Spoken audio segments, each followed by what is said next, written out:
Hello guys, welcome pala sa aking channel, Iko Mekaniko.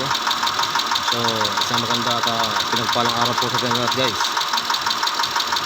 So nga pala guys, kung bago po pala kayo sa aking channel, sana po paki-subscribe niyo yung aking channel, Iko Mekaniko.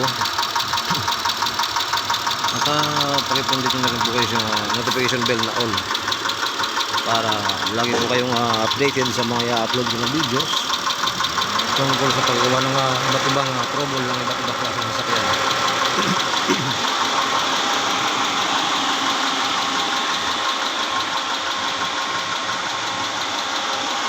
So ngayon po guys, may ginagawa pala ito na Mitsubishi.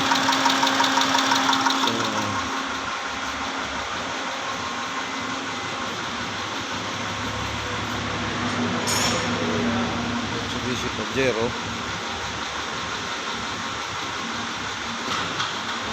So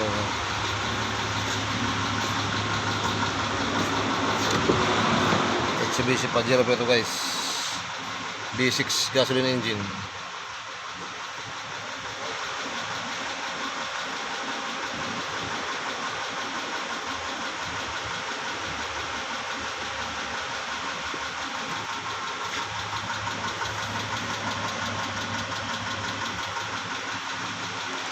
So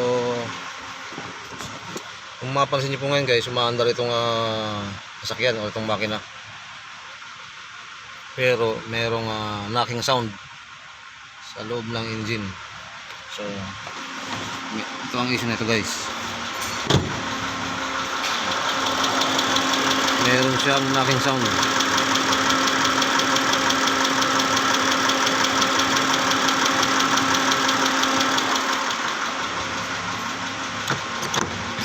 So ito po ang gustong magawa ng meron ito guys. Yan, kung may dinig niyo po guys, pag nire-revolusyon ko ng dahan-dahan,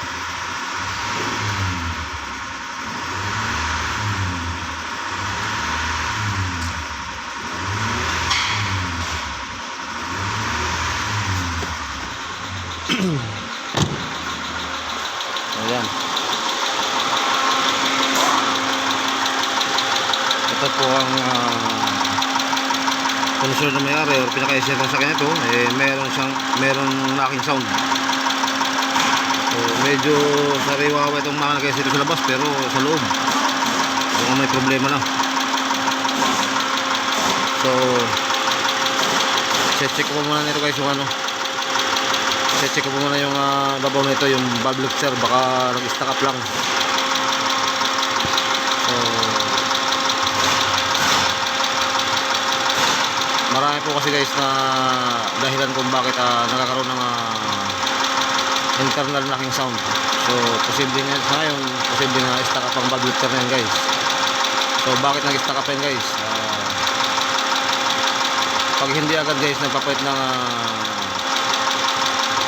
magandang klaseng langis sa tamang kilometer specs, sigurado guys lalapot yung langis at gagaspang. So pag lumapot ang langis at pag lumaspang guys, hindi agad yan mag-flow sa loob ng engine o sa oil galleries, sa loob ng makina, sa mga rotationary parts, sa mga hydraulic parts, sa mga mobile parts. Pagka hindi yan tumakbo sa tamang oras yung oil na yan guys, ay magkakaroon ng problema. So isa na po rin yung posible mag-stack up yung valve lifter, kasi pagka wala na pong pundo ng langis sa loob ng valve lifter dahil magaspang yung langis o malapot. So pag magaspang at malapot guys, hindi agad nakakapasok sa butas ng valve lifter yan, dahil napakaliit ng butas ng valve lifter. So yun guys,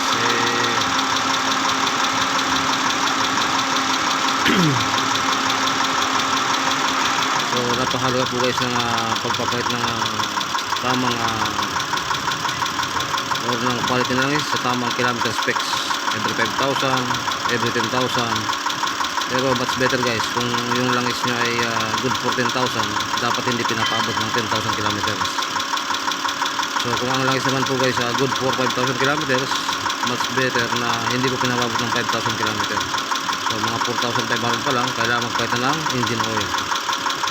At mas rekomendado ko po guys yung syempre magandang quality ng engine oil. Ayan, tulad po nito guys, meron lang knocking sound.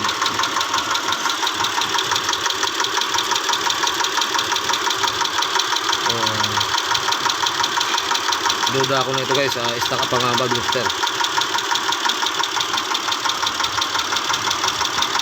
At sana wala pa naman itong aribaba ng mga bearings sa wheel pan na makikita.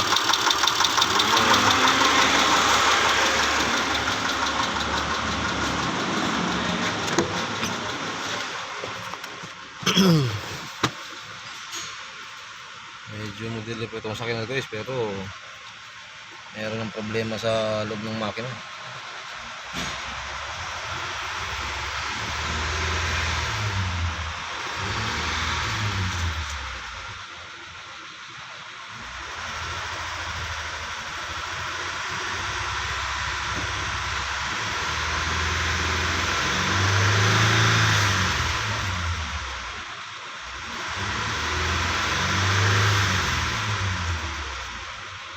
So ganito guys, pagka meron ng mechanical sound sa loob ng makina,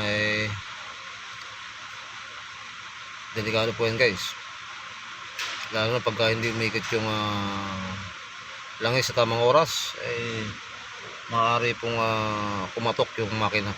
Pinaka worst po scenario yan guys. So sa ngayon, sa nadidinig ko, mukhang stock up lang ang valve lifter.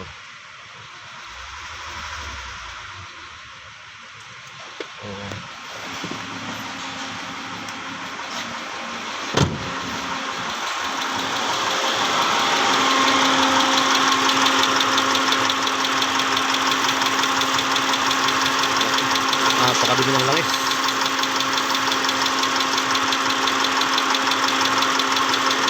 Napakadumi ng langis guys. Sobrang dumi ng langis. So mukhang ang may-ari nito bihira mag-change oil. Bihira mag-change oil ang may-ari nito guys. Napakadumi ng langis. So ang una ko pong gagawin nito guys, bubuksan ka muna yung pinakaibabaw at pinakailalim. So titignan ko kung walang aribaba ng bearing sa oil pan.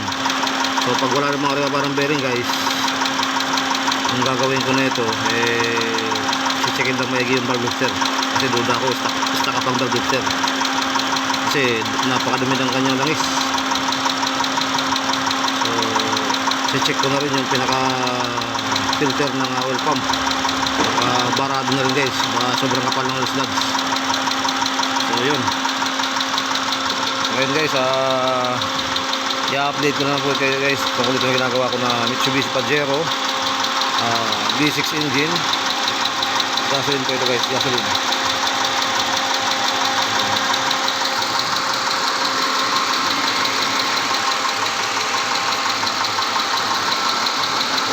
Ayan guys, ang mga ng mga video at mag-update na lang po ito guys ng mga panibago tungkol ito ginagawa ko na ito. Maraming salamat po.